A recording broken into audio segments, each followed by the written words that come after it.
Hey everybody, welcome back to the channel. Today we're going to be reviewing the brand new Civivi Pragma Prime. If you like good utility blade shapes that are still versatile, then this one may just be for you. It's a nice full-size knife coming in at 8.33 inches overall. It has a 3.49 inch Wharncliffe blade with it looks like maybe a light blasted stone wash finish. You have some very effective jimping up top. Grips my thumb nicely. You have a nice needle-like tip there. Great for doing those fine precision cuts and for piercing. And not to mention, you're going to have full power from heel to tip on this one because of that straight edge. And being that this one cants up to that tip and sits below the scales, you're going to be able to get the entire edge on a flat cutting surface in the pinch grip before it comes in contact with the scales. So that's why I said this one should still be fairly versatile. You have a very well executed sharpening choil right here. You can see where my fingernail is. You're going to have all that sharpening life before you have to worry about it widening at the plunge grind right there. You have somewhat of a forward finger choil. I can get my finger up there. If you have fat sausage fingers, you can kind of grab it in a trigger grip right here. So your blade stock thickness is coming in at 0.12 inches with a full flat ground blade that comes down nice and thin to around 17 thousandths behind the edge. So this one should be a fantastic slicer. Let's find out.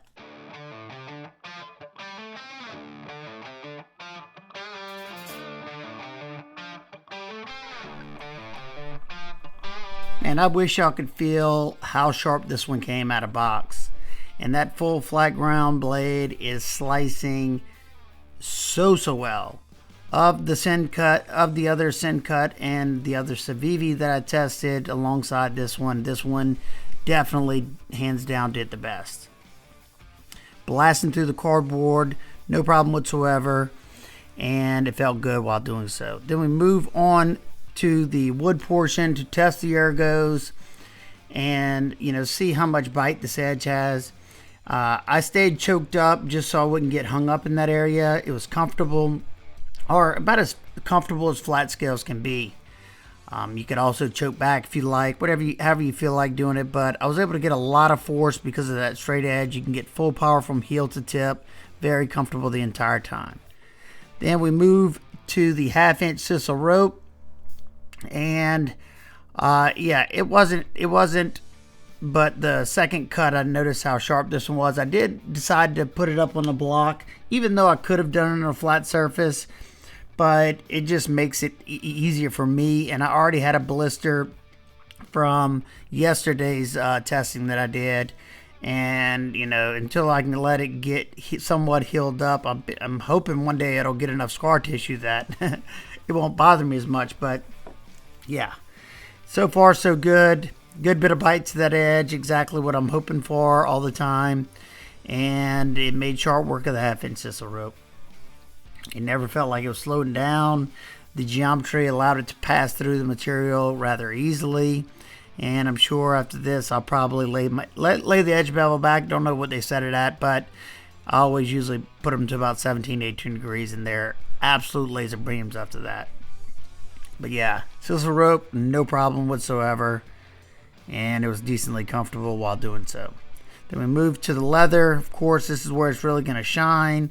You can use that scalpel tip to do the fine detailed drag cuts.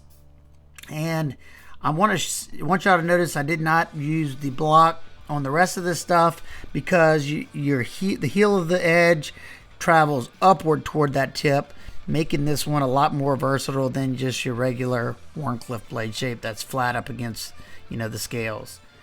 No ramp to it. But yeah, this one performed great, comfortable, never lost its bite, and very, very slicey. Boy, this one was an absolute joy to test.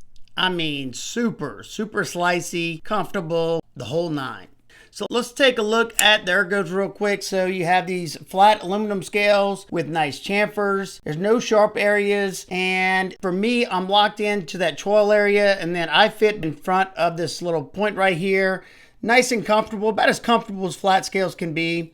And if I want, I can choke up. And that's pretty much where I sat anytime I was doing in-hand cuts, just so I don't get hung up in that area. because if you look, when you're choked back right here, you're pretty far away from that edge. So if you're going to slice into something, you're bound to get caught up in there, especially something like cardboard, maybe even rope. And I find it to be, you know, a little bit more comfortable right here because you have a little bit thicker of an area from here to here rather than here to here. You know, this grip is also pretty darn comfortable to do a nice pull cut. And then for some reason, if you want to do the reverse gas station knife fight grip, you can either put your hand on top of that, like wrap around so you're nice and locked in, or you could even put it right there. Now let's close it up, take a look at the action on this one. This one has dual thumb studs, perfect amount of texture on those studs. The detent created from the spring tension of this button lock is fantastic. I mean, rockets out. As soon as you release that lock, it is a free faller. Riding on cage ceramic bearings, giving it that nice fall shut action. Very, very snappy, and just that thwack it makes whenever this one locks up and when it hits that stop pin. Yeah, very, very nice job. I have not gotten a aluminum scaled model from Civivi that the action wasn't super crisp. Now let's close it up, take a look at these scales. So I have the red hard anodized aluminum scales. You have the Civivi branded pivot there, flush with the scales. I know some people aren't gonna like the lightning holes. I don't love them, but it's not a deal breaker for me. They are chamfered in there. I do think it would have looked cool if when they did the chamfer, they did it after they did the hard anodizing so you could see the silver, at least in the big ones or in the little ones, just to give it a little bit more contrast with the hardware. You have nice crisp Torx T8 for your body screws. The only T6 we have is on this pocket clip. They didn't inset it into aluminum. However, the front tab of that clip is rounded over. And happy to see that they at least put the retention spot, like say I'm showing you right here, in this flat section, so you're not getting hung up in there. I hadn't had any issues yet with my pants getting bunched up in the hole or anything, and it sits pretty deep in the pocket. All you're gonna see is this little bitty piece sticking up. You have a lanyard pin right here, so you don't have to have a hole in the scales, and the clip is reversible. We have nice flow-through construction, 2 hourglass standoffs, and you have complete through and through skeletonization there on those aluminum scales. No stainless steel liners, bringing the weight to 3.52 ounces. I think that's fantastic for an 8.33 inch knife. See where the balance point is? Yeah, just as I expected, right there in that choil area on the scales. So it's gonna feel even lighter than it actually is, since it's not blade or butt heavy. Your button lock has a nice little recess spot. The button is ever so slightly concave for comfort and has a very fine milling pattern there, just so you don't slip off of it. And it has the very slight stick, but it's the type of stick that I like to hear. That way I have way more confidence in this button lock staying open. But listen. You could barely probably hear that. So to me, that's perfect amount. Lock up. Yeah, fantastic. No movement up or down, left or right. And I know y'all want to see it.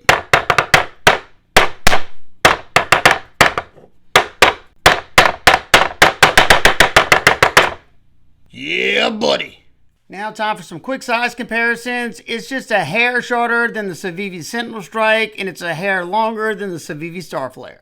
And it's just a hair shorter than the Civivi Amorite, and it's a little longer than the Civivi Chevalier. And it's pretty similar in length to the Kaiser Kobold 2 and the Petrified Fish Scholar. It's also a hair shorter than the Concept Bulldog, and it's about a 1/4 inch shorter than the Civivi Vision FG. And lastly, it's just a hair shorter than the Ontario Rat Model 1, and it dwarfs the Ontario Rat 2.